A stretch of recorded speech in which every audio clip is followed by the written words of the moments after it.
This is a quick little introduction to timing and squash stretch using the new Blender 5. Let's begin by getting rid of our cube and add a plane. We can scale it up.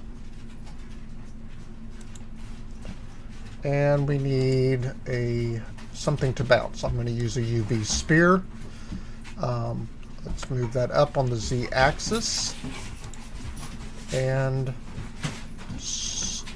make that a little smaller. There we go. I want to make this my view. Let's add a second view.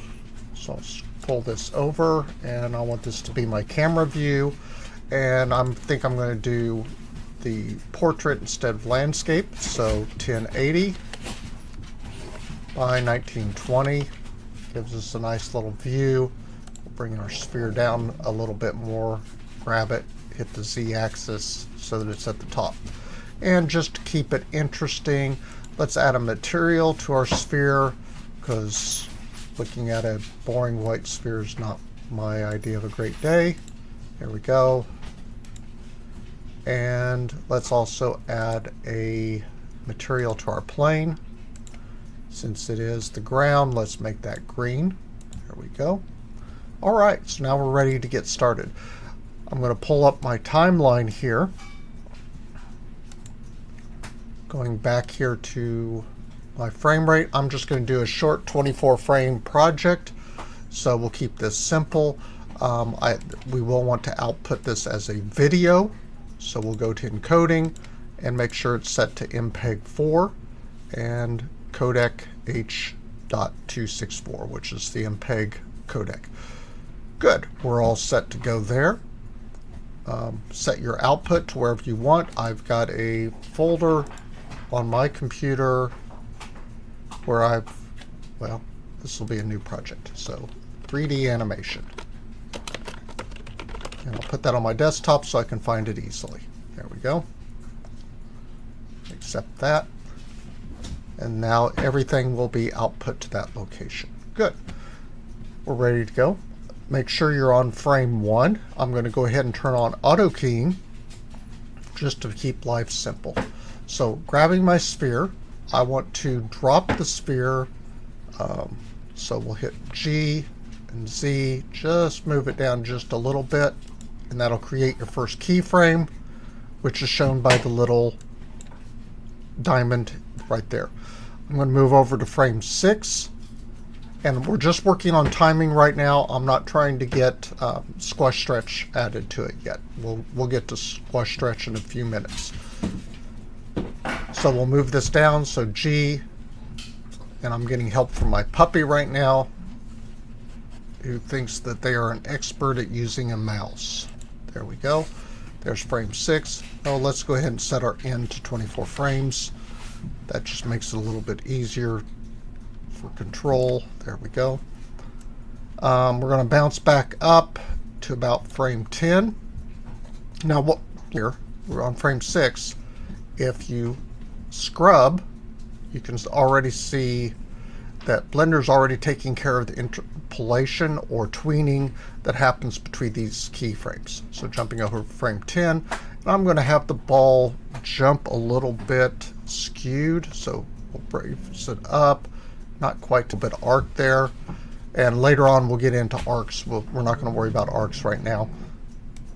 And then 4 frames later, let's have it hesitate there at the top, and then it'll come down. Move it back down, and I want to move it over a little bit. The top, and then of course it's going to bounce a little bit more, but not quite as high. We'll give it 3 frames for that.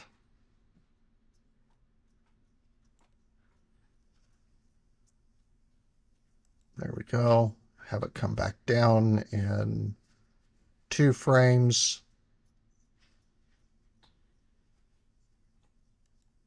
And then maybe jump skewed 2 frames G, and I just want to move it up I don't think I want to do 2 frames, just 1 frame. This is going to be fairly fast. Oops, wrong thing. G, Z, nope. Get it all selected. There we go. G and C, move that up. And then we can move it over just a little bit on the y-axis. So G and Y. And then have it hit the ground again. G, Z. And then have it roll. Not very far. We don't want it to look like it's sliding. G on the Y. And then have it roll to a stop. G, Y again.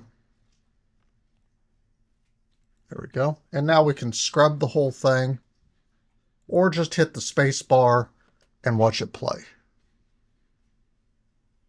That looks pretty good. I'm happy with that. Now, if you find that it's sliding, you've moved it too far between the keyframes, just simply, you can always click the keyframe and drag it back over to where you want it to be. So your keyframes are movable.